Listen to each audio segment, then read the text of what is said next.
ሲጀመር ንጉስ ነን ኤፍ ኤ ካፑ ላይ ማንስ በልጦ ያውቃል ከአርሰናል በላይ። በዚህ አመት ደግሞ ኤፍ ኤ ካፕ ስንደግም ወረኛውን ሁሉ እናስብላለን ዝም። ባይ ዘ ዌይ ለእግር ኳስ 45 ደቂቃ ብቻ ነው የሚበቃው። 45 ደቂቃ ይበቃል ማለት የሚችለው አርሰናል ብቻ ነው። ኦንጎላጌን አሬ እንችላለን። በቃ እኔ ምንም አልልም። በ45 ደቂቃ ጥድት አድርገን ጨርሰን ሰከንድ አባችንን ፈታ እያልን ተጫውተን ጨርሰናል። በ45 ደቂቃ የጨረስነውን ኳስ ከማንም ጋር እንደዚህ ናችሁ እንደዛ ናችሁ ምናምን ብለን ልንታገለው አንችልም። ኤኒዌይስ እና ቻው ደራደሩ ቋጣሪዎች ተኙ። ኤፍ ኤ ካፕም ካራቦ ካፕም ሻምፒዮንስ ሊግም ፕሪሚየር ሊግም እንበላዋለን። እሺ አርሰናልችን የሊግ 1 ታሪክ ያላት ላዳ ብራንድ ቡድን ማንቸስተር ዩናይትድ ካጋየናት በኋላ የተማርናቸውን አንዳንድ ነገሮች ምክንያቱም ያው የፈለገ ጎል ብናገባና ብናሸንፍ የሊግ 1 ቡድን ነው ያን ያህል አትደሰት። ድሮ ነበር ብራንድ የነበረው ተረዳኝ አይደለ? ግን ፕሪሚየር ሊግ ላይ መተግበር የምንችላቸው ወሳኝ የሆኑ ነገሮች አይቻሉ። ለምሳሌ አታካችን እኔ ሲዝኑ ሲጀመር የተናገሩት ነገር ነው። ባይዘ ኤዜን 10 ቁጥርም የግራ በኩል 8 ቁጥርም ከነገና ሌፍት ዊንግ ማጫወት ይቻላል።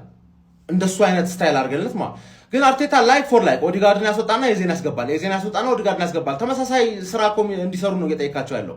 ሪስክ ወስደን ራይስን 6 ቁጥር አድርገን ዙቢሜንዲን ቁጭ አድርገን ኤዜን በዚህ በኩል ኦዲጋርድን በዚህ በኩል ኤዜን በዚህ በኩል ሃቨርትስን በዚህ በኩል ኢቭን ማድዌኬ አስተማማኝ ስላልሆነ እንጂ አስተማማኝ ቢሆን ኖሮ ሳካ 10 ቁጥር ራሱ ይሰራል። እመኑኝ ነው የምላችሁ። ምክንያቱም ኦዲጋርድ ኳሱን የሚያገኝበት ቦታዎች ላይ ሳካ ቢያገኘው አንድ ተጫዋች አልፎ ቅርቅር እኮ ነው። ምን ይሄ ቀላል የሆነ ነገር እኮ ነው። 1v1 ማንችሎስ ተረዳኝ አይደለ?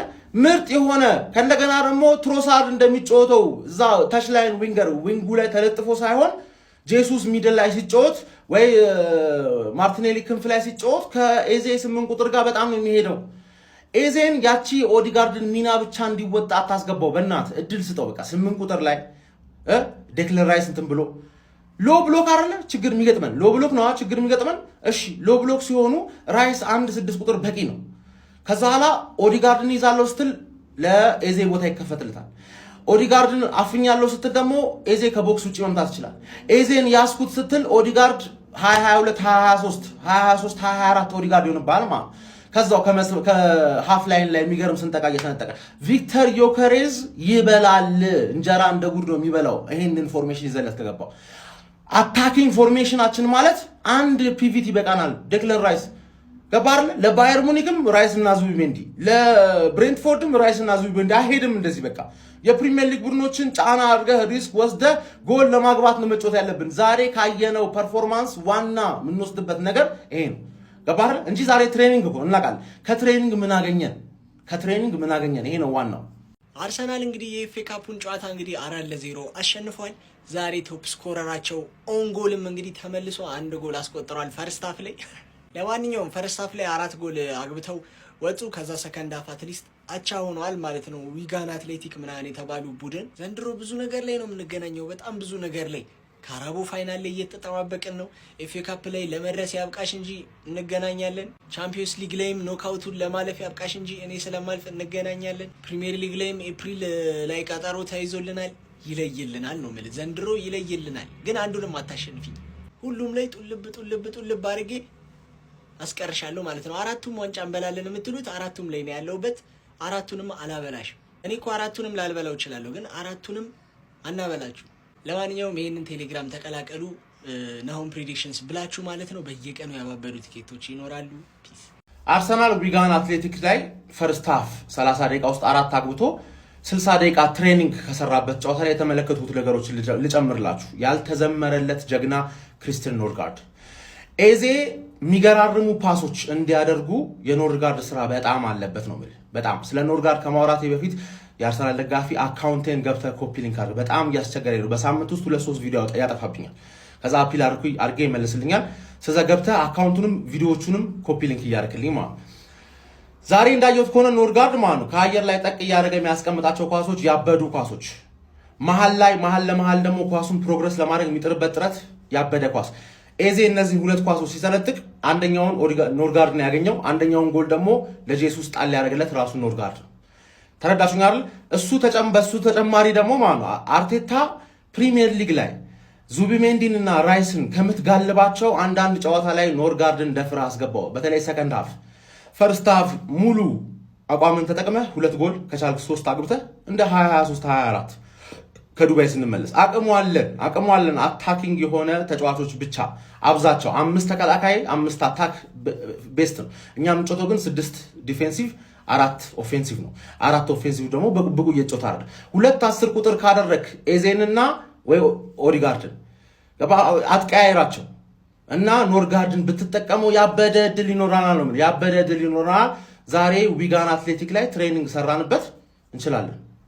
ብራንድ የሆነች ላዳ የድሮ ብራንድ ማን ዩናይትድ ልጥፍ ጀማው ዛሬ አርሰናል ማሸነፉ አይደለም ትልቁ ነገር ኢዜ ወደ አቋሙ መመለስ ነው። 2 አሲስት የሚገርም ጩዌ ሲጫወት ነበር ዛሬ ኢዜ ላይ ትኮታ አድርጌ ነበር ዛሬ አዩት። የሚገርም ጩዌ ኢዜ የእውነት የፓላሱን ኢዜ እናውቀዋለን እኮ ኢዜ ጊዜ ከተሰጠው ተከታታይ ጨዋታዎች የመጫወት እድል ቢሰጠው የተወሰኑ ደቂቃዎች ቢሰጡት የሚገርም ኢዜ እናየዋለን እንዴ። ቶተናም እኮ ብቻውን ያረዳቸው ተጫዋች እኮ ብቻውን ቶተናምን ያረዳት አትሪክ ሰራ ተጫዋች እኮ። ስለዚህ ጊዜ ቢሰጠው ለኢዜ የሚገርም ባላት ሰጡ ነው።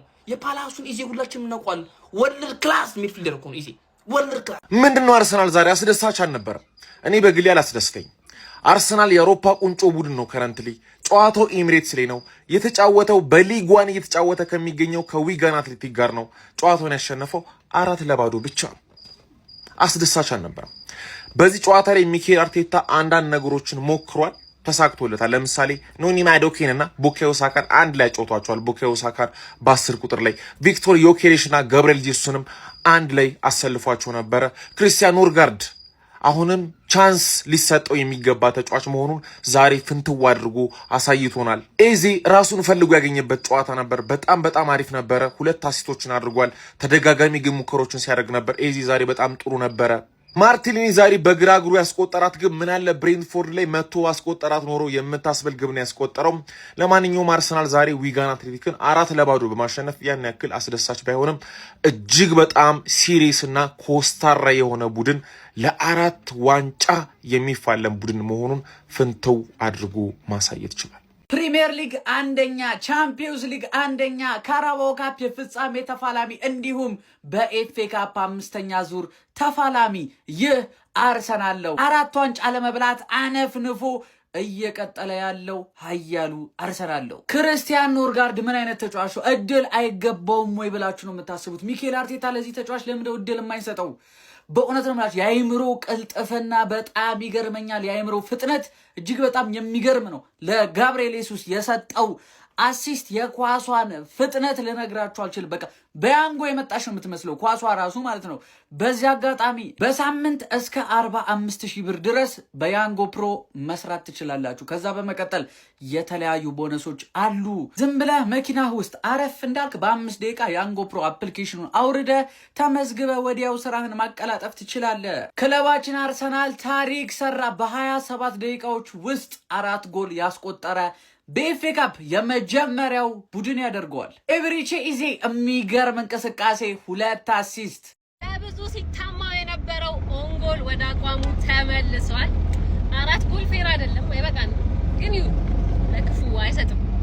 አመስግነን እንቀበላለን። ዝም ብለን እናወራረዳለንና ስለ ኢዜ እናውራ ወይስ አሲስት አድርጓል ብለንም ተው። እኔ ግራ ገብቶኛል እና ጾም ይዘናል። ትናንትናም ያላዛችሁ ዛሬም ያላዛችሁ መጨረሻችሁ ነው ያናገር። ስንበላ ታጀበጭ ማን ነው ስንበላ አብራችሁ ትበላላችሁ። ለእንደናንተ ክፉ አይደለንም እና ቢሳይ